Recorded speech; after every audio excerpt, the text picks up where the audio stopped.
কেতিয়াবা এনেকুৱা অনুভৱ কৰিছেনে যে জীৱনটো আপুনি নিয়ন্ত্ৰণ কৰিব পৰা নাই? আপুনি ভবা মতে সফল হোৱা নাই, ছাকচেছ পোৱা নাই, আপোনাৰ গ্ৰোথ হোৱা নাই। আপোনাৰ মনটোৱে লাহে লাহে পৰাজয় স্বীকাৰ কৰিবলৈ লৈছে।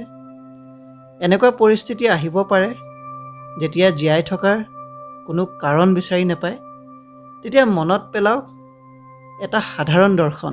এবাৰ এজন খেতিয়কে এডৰা মাটিত ঢেকীয়া আৰু এডৰাত বাঁহগছ ৰুলে আৰু খুব পৰিশ্ৰমেৰে প্ৰতিপালন কৰিবলৈ ল'লে। উপযুক্ত পানী আৰু ৰ'দ পোৱাৰ ব্যৱস্থা কৰি দিলে। কেইদিনমানৰ পাছত ঢেকীয়াডৰা খুব ধুনীয়াকৈ ফুলি আহিলে, বাঢ়ি আহিলে। তাকে দেখি খেতিয়কজনে খুব আনন্দ পালে।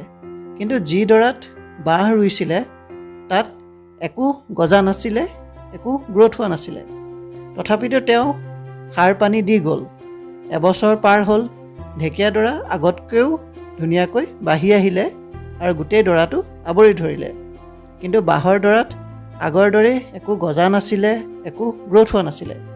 তেনেকৈ দ্বিতীয় বছৰ পাৰ হ'ল, বাঁহডৰাত একোৱে গজি উঠা নাছিলে। তৃতীয় বছৰ পাৰ হ'ল, একেধৰণে কোনো গ্ৰোথ নাই, একো গজা নাছিলে বাঁহডৰাত। চতুৰ্থ বছৰটো একো ফল নেদেখিলে খেতিয়কজনে।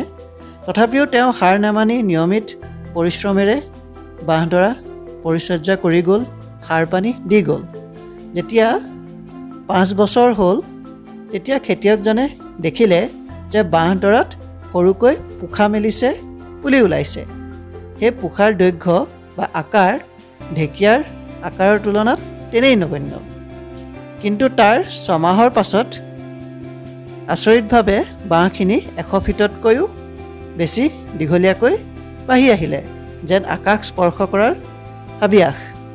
খেতিয়কজনে তেতিয়া বুজিব পাৰিলে যে বাঁহডৰাক 5 বছৰ সময় প্ৰয়োজন হ'ল শিপাবোৰ গজি উঠিবলৈ, শক্তিশালী হৈ বাঢ়ি আহিবলৈ, জীয়াই থাকিবলৈ।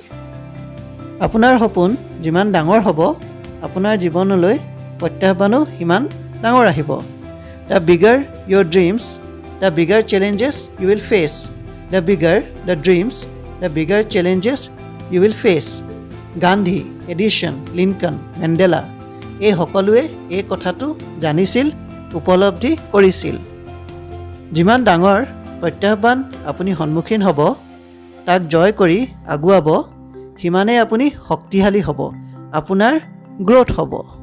The bigger the challenges you face, the massive is your growth. The bigger the challenges you face, the massive is your growth.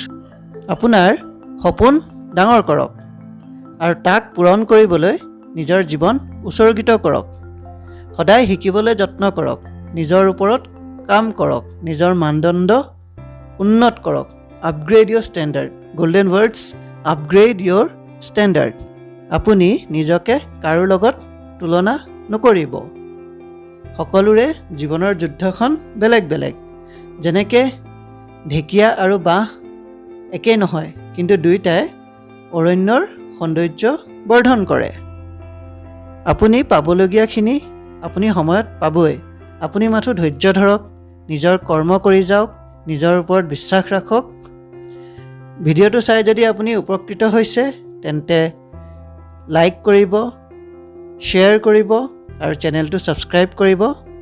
মই অনুৰাগ প্ৰতিম আজিলৈ বিদায় মাগিছোঁ। ধন্যবাদ।